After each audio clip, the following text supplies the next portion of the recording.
For a large tech company like ours, we try to play an active role in things that make sense and give our employees voice, not just put the company's money behind helping out inequities, but also giving our employees the opportunity to invest in those social causes that they believe will have an impact.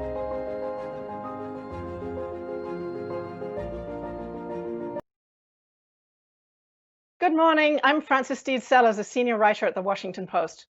Welcome. We'll start our program this morning with Bob Swan, the CEO of Intel.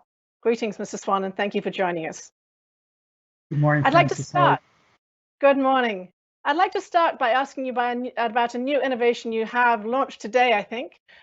This is a partnership with Maricopa County Community Colleges to start an artificial intelligence degree program. Can you tell us why a community college, why now, and how this fits with your broader goals of social responsibility and social justice?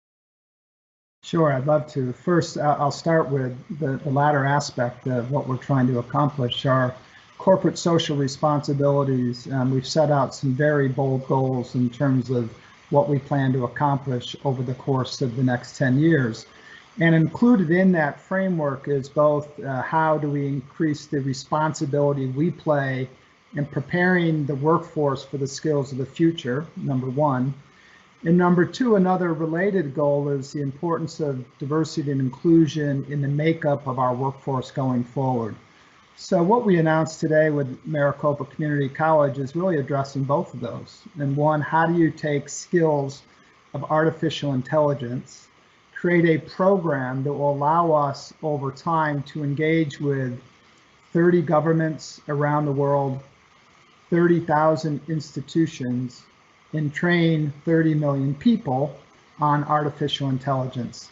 So Maricopa Community College, the largest community college system in the US, we have an opportunity to develop a curriculum to teach AI skills to a broad representation of the workforce. And we think it's a wonderful opportunity to couple two of our key corporate social responsibility priorities by working in conjunction with Maricopa.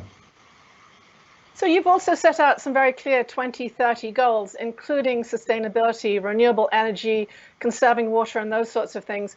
Among them is a goal to increase the hiring of minorities in senior positions, doubling them by 2030.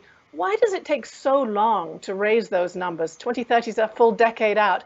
And as a second part of that question, what will doubling actually mean in terms of the percentage of your workforce who will be in those higher positions will be women and minorities? Well, first, in our corporate social responsibility report, we kind of laid out the accomplishments we've made for the last decade, but we also set out some, what I'd characterize, some fairly ambitious goals for the next decade. First, in terms of the accomplishments, we set a goal to have full representation of women and underrepresented minorities in the US. We set that goal to accomplish by 2020.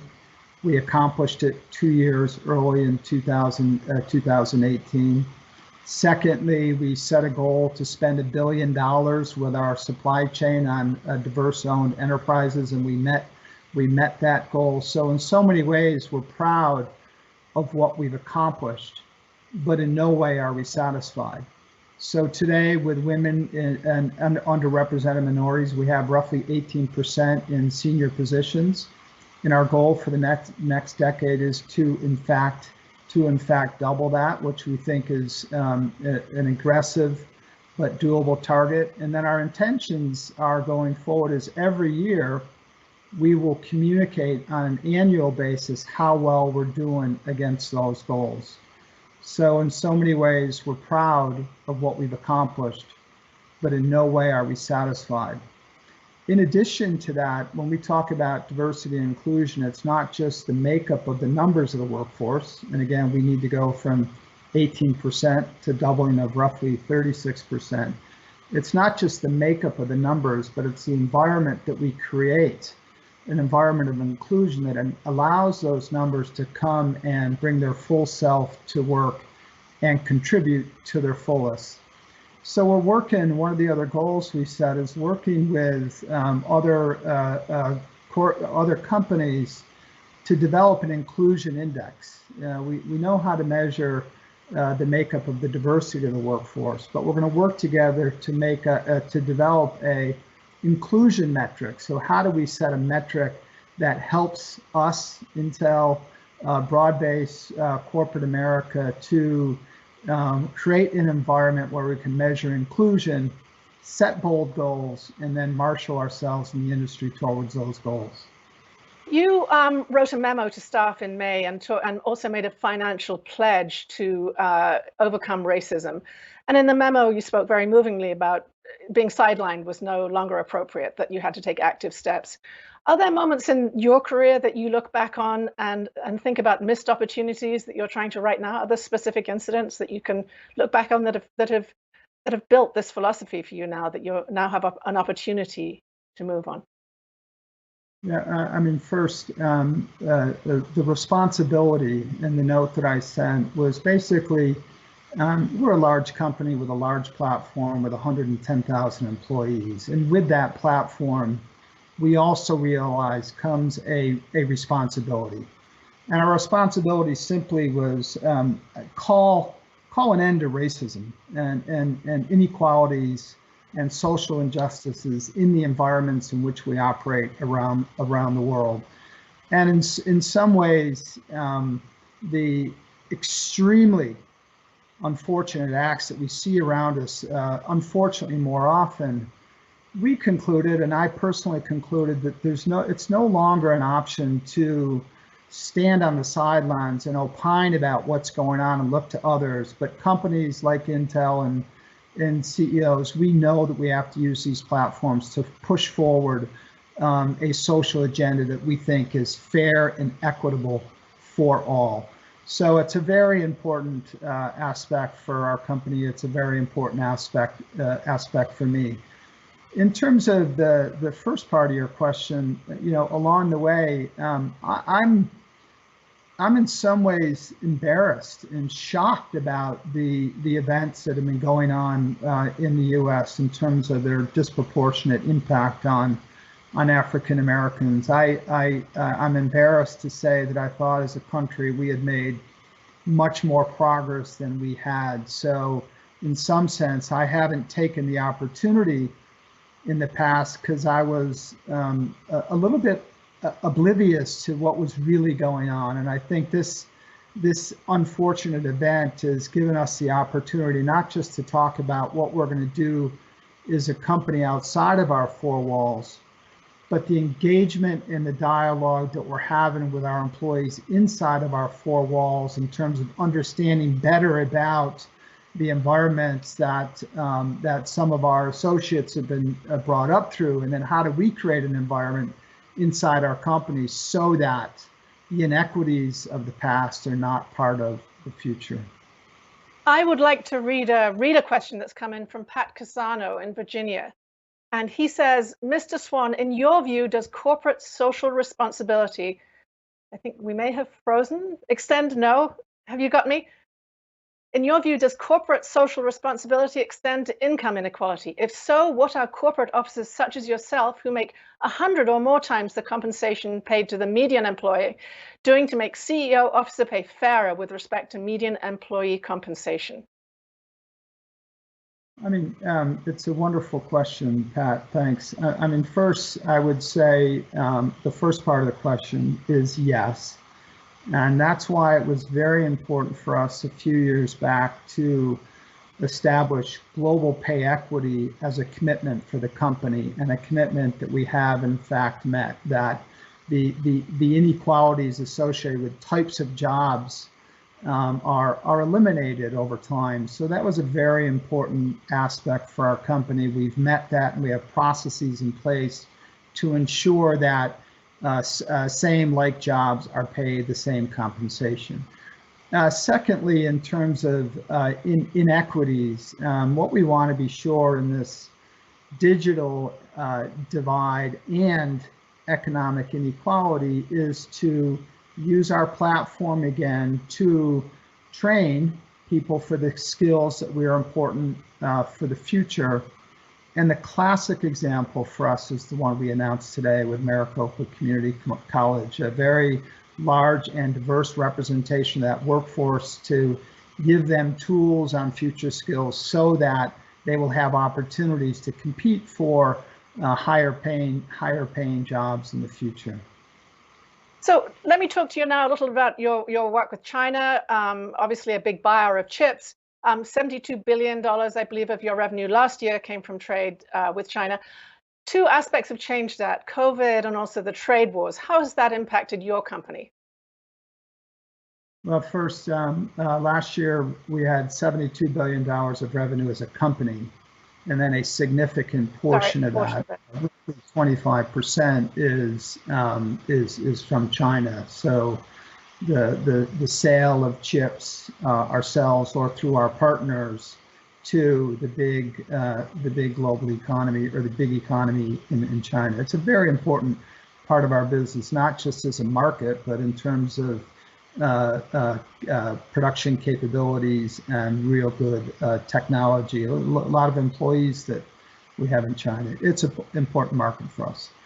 So in terms of the implications of geopolitical dynamics and global trade, we've been very vocal about our belief that global trade is good for the global economy. It needs to be fair.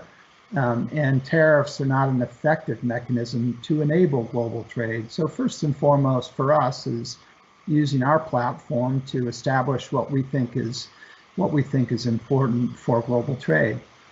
While we, as a company, Intel, we have almost 60% of our production is here in the U.S. So we're one of the largest R&D spenders in the world. We have a significant production footprint here in the U.S., but we sell our products all over the world, including China. And in doing so, we make money, and it gives us the capacity to reinvest in R&D and into our manufacturing footprint here. So it's being vocal, using our platform to talk about the pros and the benefits of global trade that's been very important. On the second aspect to your question, the implications of COVID, obviously for us, we set out 3 priorities originally right out of the gate on how we're going to deal with this pandemic. And in the early stages, as you know, it was somewhat isolated in China, best we knew. And with a large workforce there and customers that counted on us, we set 3 critical priorities out of the gate. 1, how are we going to ensure the safety of our employees around the world? 2, we are 95% of the global digital infrastructure, and we have a significant market share of PCs.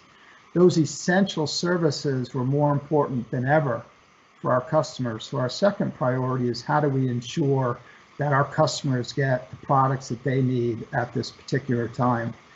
And the third priority for us at the time and still today is we're a relatively large employer in the areas in which we operate in, and therefore we need to protect our employees, we need to deliver for our customers, but we also need to give back to the communities in which we operate.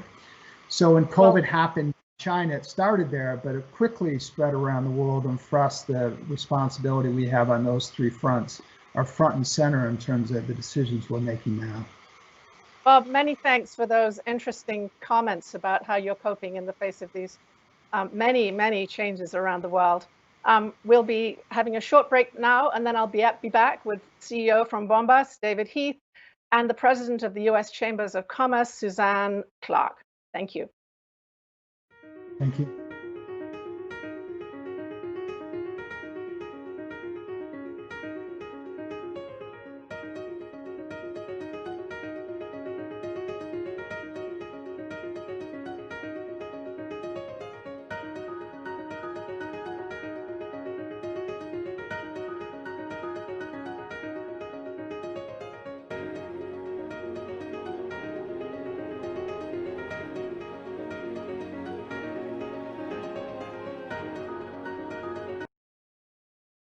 Welcome back.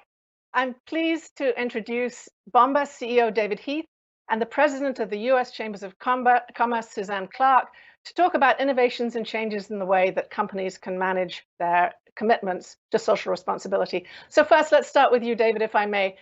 You founded this company, you co-founded the company in 2013. You learned that socks were one of the first things that people requested from homeless shelters. Tell us about the driving force behind the company's foundation, how you moved it into t-shirts, and what your philosophy is going ahead. Yeah, thank you very much. I'm super excited to be here. Yeah, as you mentioned, I came across this quote on Facebook back in 2011, so 2 years before we actually started the company. And, the focus was that socks were the #1 most requested clothing item at homeless shelters. And it kind of stopped me in my tracks. I didn't immediately go, oh my God, there's a business here and I'm going to solve that.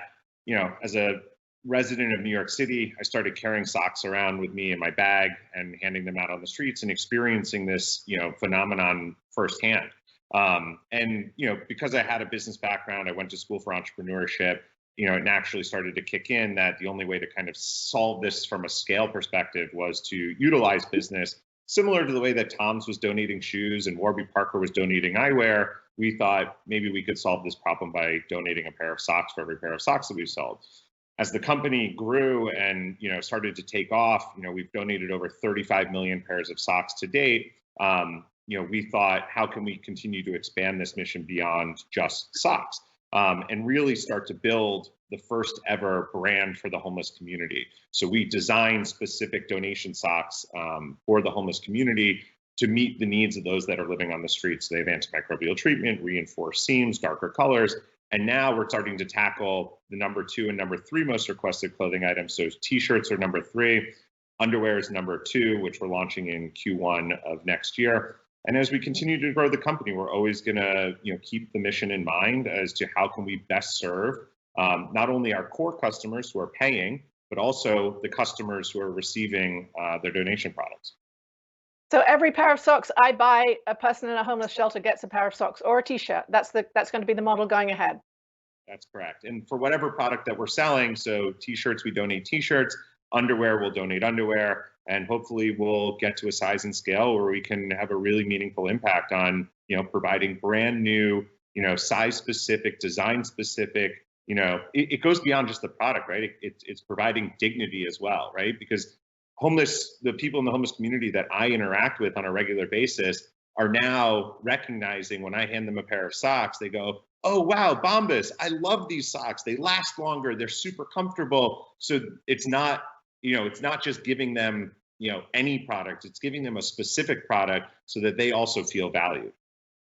So let me turn to Suzanne, if I may, to talk a little bit about what the US Chambers of Commerce can do to foster these or other models in terms of equality of opportunity and other methods. Well, thanks so much. And I'm excited to be here, and I love hearing David's story. It's so fun having my job at the Chamber because I get to talk to CEOs who are doing well and doing good, and it's always fun to hear. I wore my Bombas today too, David, I want you to know, the little no-sew tie-dyes. We are launching a national initiative today on the inequality of opportunity barriers that have faced, particularly the Black community, for too long. We have more than 500 organizations across the country coming together in a big town hall to look specifically at employment, education, entrepreneurship, criminal justice reform. Where in business's sphere of influence can we help create more opportunity, create more equality, and lift people up through jobs and through dignity? So let me turn back to David, if I may now. How has this massive economic downturn affected Bombas specifically? Have you had to furlough people, or are you managing through this? No, I mean, so thankful. Our business is actually quite thriving in this moment. I think, like all businesses, when COVID first hit at the end of February and we headed into March, we saw year-over-year growth decline at rates that we were typically 100% plus year-over-year growth for the last 6 years, and to see negative year-over-year growth on a weekly basis was quite frightening. But I think as the world started to settle into the new normal, and as I'm sure everybody is seeing across the board, retail dollars are shifting online. Everybody's looking, they're spending time at home. They're finding ways that, they can either be more comfortable or enjoy their home life. In a weird way, socks have become the new shoes, right? If people aren't going outside as much, we've seen a tremendous response to our business. And I also think a lot of that is rooted, in our mission as well, because not only are people getting comfort for themselves, they know with every purchase, they're giving comfort back to somebody as well. And look, we know that it's those with the least who often suffer the most in times of, crisis. And the homeless community is no different in this moment. So we've actually gone beyond socks, where we're donating sanitary items with some of our corporate partners. We had an initiative in New York City where we were sending our employees around to different offices that had been closed, but stockpiled hundreds and hundreds of sanitary wipes and masks and all these things for people if they were going to stay in the office. And then we redistributed those out to our giving partners here in New York City. So I think, we communicate out that message and share with people what we're doing. And I think people are responding really positively to that. So, Suzanne, not every company can be giving out socks or T-shirts or even sanitary items, but are there lessons from a company like Bombas that you try to communicate to other companies, or that you would like to communicate to other companies? Absolutely. We have a Center for Corporate Citizenship that for more than 20 years has helped companies come together to share best practices, share ideas, talk about how they can do good, but also coordinate those efforts. For example, sometimes we see in disaster relief that companies do good, but in such an individual way that they're not coordinated in their efforts in a way that really helps the community. So our Center for Corporate Citizenship helps companies come together and coordinate their efforts for the highest possible impact. And I'll just add to that, Right. what I recommend to entrepreneurs, and I have people who are starting businesses all the time reaching out, is, if you build in corporate responsibility from the beginning, right, and it's in your DNA, you will be so much better off to respond to moments like this. Because look, we had a 4-person dedicated giving team in our office, right, as part of our corporate, org structure. And then on top of that, we have 3,500 giving partners that we already have relationships with. We already know how to distribute products to those people, so that in times of need, it was actually our partners and our corporate friends who were coming to us and saying, hey, I've got bars of soap. How can I get them to people? I've got bed sheets. How can I get them to homeless shelters? I've got, we're making masks now. How can we get these out to the people? And so if you build it in from the start, you then don't have to scramble in real time to think, okay, not only how do I save my own business, but how can I also do more to help? So I tell everybody, it's like, don't wait for that moment to be reactionary. Just start it from the beginning. One quick question as well about your internal culture. One of the things we've heard a lot about in terms of keeping businesses going is the pressure on working parents. People have got unique pressures now to manage commitments at home as well as in the workplace. How have you addressed that at Bombas? Yeah, I mean, again, it's kind of built into our culture from the beginning. Culture has been kind of one of the most important things that I and the rest of the founders and the executive team have focused on. I think it translates to, we've been in business for 7 years. We've got over 150 employees and only 6 people have ever left the company. Outside of COVID, we've always said that, if you're dealing with a mental illness, or you just had a really bad breakup, or a family member is sick or dying, or you have to take care of somebody, take the time, right? We trust you. We understand that, you'll hit your goals. We work together as a team. We're rooted in this idea of, Bombas stands for the word, it comes from the Latin word for bumblebee. Bees are as a hive. They work together to make their world a better place. They support each other. And we kind of have that built in from the start. So we know that with this, pandemic, parents have been hit so hard because they're doing double duty, right? They're working 2 jobs now, and they're working 2 jobs at the same time. So it's like during the day, they're teaching, they're cooking, they're cleaning, and they're also having to manage their own jobs. So we've encouraged parents, like, take time if you want to start later, if you want a more flexible schedule, if you need to take 3 days off to, run a garden hose in the background and play with your kids, like, go do whatever you need to do. And we'll either have people there to support you, or we know that, look, it's not it's not the end of the world if you miss a couple deadlines. We're building Bombas for the long term, so we're not, we're not venture capital backed. We don't have to hit these kind of milestones for growth. We're not concerned with public valuations and things like that. Like, we look at the brands like Patagonia and Nike and Apple.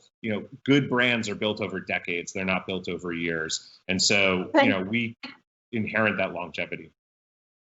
So I have a viewer question that's come in that I'd like to put to Suzanne. It's from Damian Wilson of California, and let me read it. Following the Black Lives Matter movement, how do today's business leaders best enact commercially valued ongoing practices in social responsibility so that the current activism of equality for all doesn't end up being another historical case of corporate window dressing?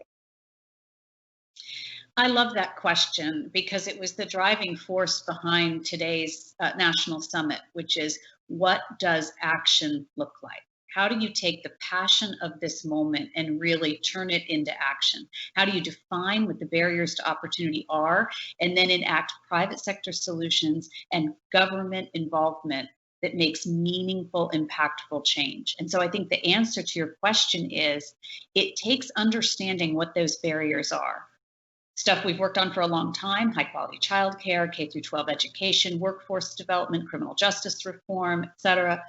But what are we missing? What are we not understanding? We know what a job means to a community. We know what it means to a health outcome. We know what it means to a family. How do we make sure that that 100-year-old mission of ours extends to every American in every community? What's keeping us from doing that and helping lift those communities up? And if we can understand those barriers from these 500 state and local chambers on the ground, then we can enact true private sector solutions and government action to create real change. And that's the goal. Action. This is a real balancing act, right, between corporate responsibility, bringing that into the chamber's mission, which has to be to stimulate the economy and to drive the economy. So how do you navigate that line? Well, they don't feel separate to me, right? I mean, it starts with, if you look at David's story, the dignity that he is bringing his employees with jobs. I mean, I've read about the company, great benefits, the flexibility he's offering his employees. We have to start with what a contribution to society that is, what that job means. Then you say, once the company is doing well, look at all the good that it can do. Or in David's case, how they grew that at the same time, doing well and doing good as part of his DNA. Right? And so I think you can't separate them out. An employer should be part of its community. An employer has to breathe that air, drink that water. And so I think what you're going to see is increasing numbers of companies that don't see corporate social responsibility and profit as separate, but actually conjoined. That leads me to a question for David here. Do you have other companies coming to you, looking directly at your model and asking you how to reproduce it? Yeah, I mean, I think, I hope that we're an inspiration for, other companies, similar to the way that, we were inspired by those that came before us. Again, as I said, I strongly encourage, and whenever I speak outwardly or, in one-on-one mentorship sessions, I'm always encouraging brands to, this is kind of the new way of doing business, right? It's kind of expected by the consumer these days. And I think that as more brands like ours continue to, grow and get recognized for being not only successful from a, business perspective, but also from a community and impact perspective, I think more and more entrepreneurs and the customers are going to realize that this is going to be table stakes going forward. So just as a final question, David, I'd love to ask you about the challenges. If you had the opportunity to address one of these behemoths, these huge companies that have been, instead of being a few years old like yours, 20 or 30 years old with an enormous corporate culture that goes way back, how would you go about realigning that sort of corporate culture to match the current demands of society? Yeah, it's a great question. Look, I'm a huge subscriber that it starts with the top, right? And if you yourself as the CEO or as an executive or as a board member, if you are not doing the work and taking a stand and being vulnerable, then nobody else in your organization is going to do that, right? It takes you to hold the mirror up to yourself and say, very honestly, and be vulnerable to say, like, what are the areas that we can make improvements on? Where have we, made mistakes in the past? How can we learn from that? And how can we set benchmarks and goals going forward? I mean, look, Bombas is not a perfect company. Over the last 12 months, prior to, the Black Lives Matter movement, we started to have to address, diversity and inclusion across the board as an organization. And look, as a company that was founded by 4 white men, I had to really confront a lot of the privilege that I had that I was never directly or comfortable enough with to, own. And I was raised in a time where we were supposed to not see color, and we were not supposed to point out the differences in people. But actually, by not doing that, we're actually, that's benefiting, I think, white people, particularly white men, because we're the benefits of not recognizing other race. And in order to progress having conversations like racial inequality, you have to have the difficult, awkward conversations and really put yourself out there and say, here are the things that here are the mistakes we've made, and here are what are we going to do to commit going forward to make them better. So David, thank you very much. Suzanne, thank you very much for your insights. It was wonderful to have you both on today. We're going to take a short break. Then I'll be back with Jasmine Crowe, the CEO of Goodr.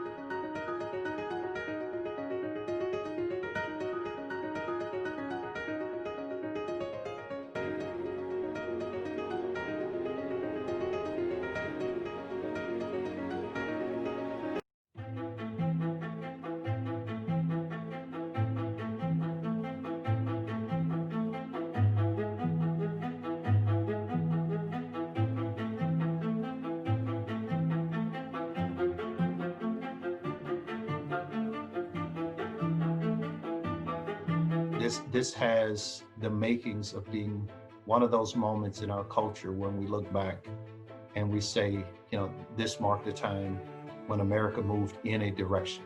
And some of us think it's the right direction.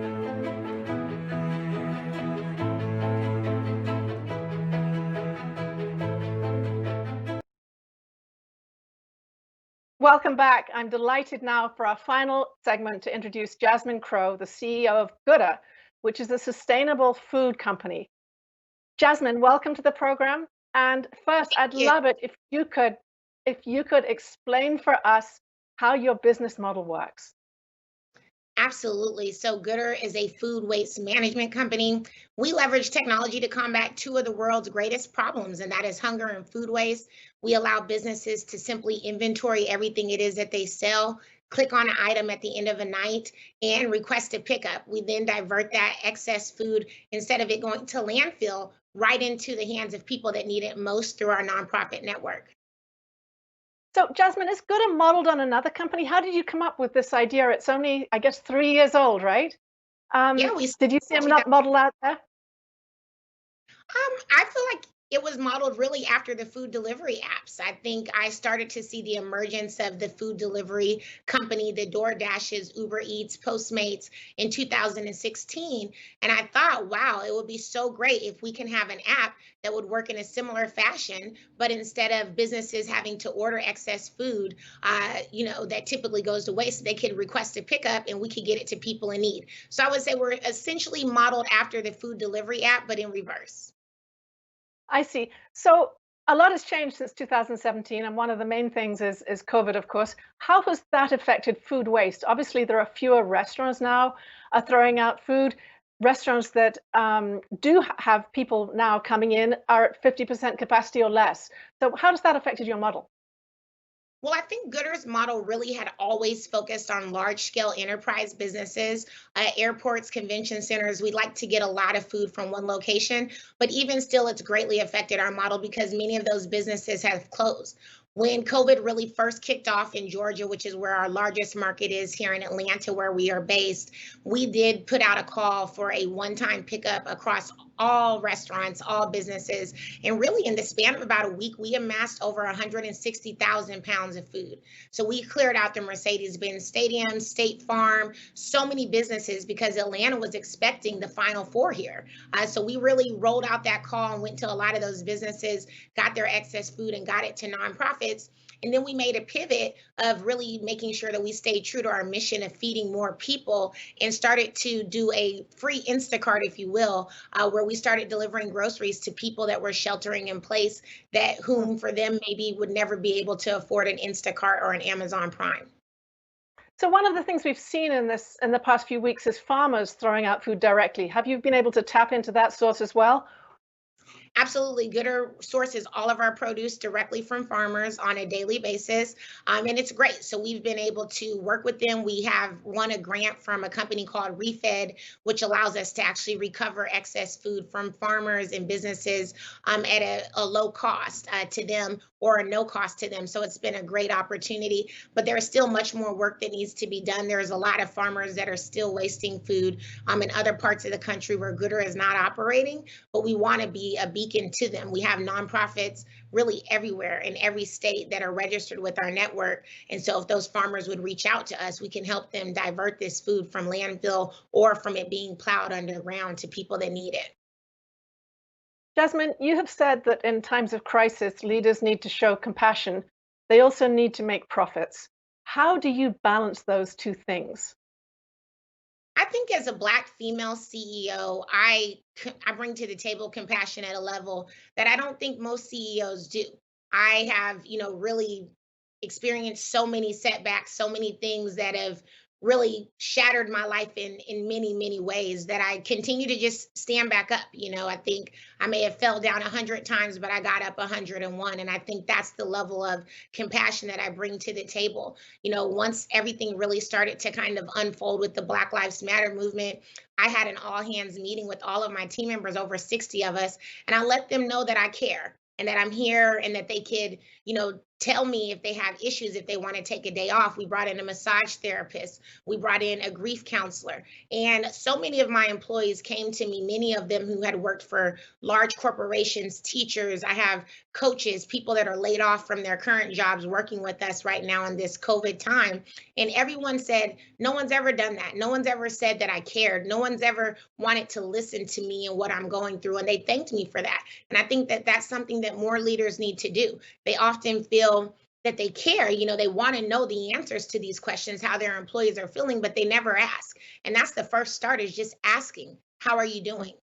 As it relates to making profits, we have to continue to operate a business.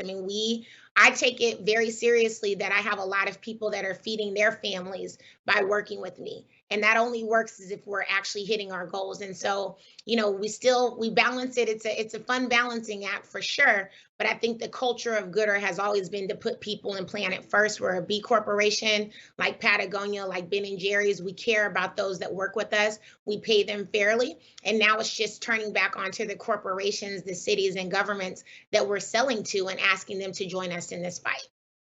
So that takes me to my next question. You're a B Corp corporation. You're not a not-for-profit.